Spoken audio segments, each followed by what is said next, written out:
మనుబోలు మండలంలోని Veerampalli cross road సమీపంలోని flyover క్రింద గుర్తు తెలియని వ్యక్తి మృతదేహం శుక్రవారం సాయంత్రం లభ్యమైంది.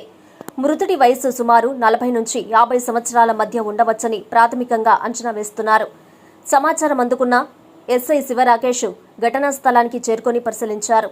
వీఆర్ఓ రాకేష్ ఫిర్యాదు మేరకు కేసు నమోదుపరిచి మృతదేహాన్ని స్వాధీనం చేసుకున్నారు. 15 రోజుల క్రితం చనిపోయి ఉండవచ్చని, గుర్తుపట్టని విధంగా ఎముకలు గూడుగా మారడంతో ఆచూకీ కోసం ప్రయత్నాలు ప్రారంభించారు. ఘటనకు సంబంధించిన పూర్తి వివరాలు తెలియాల్సి ఉంది.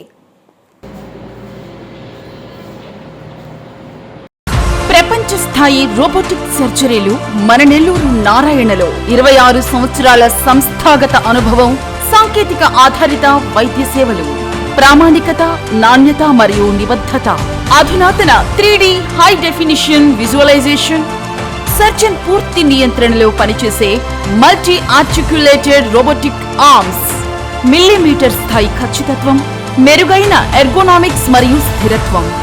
Narayana robotic surgery. తక్కువ నొప్పి, తక్కువ రక్తస్రావం, వేగంగా కోలుకోవడం, త్వరితంగా డిశ్చార్జ్. నెల్లూరు పరిసర ప్రాంత ప్రజలకు అందుబాటులో కలదు.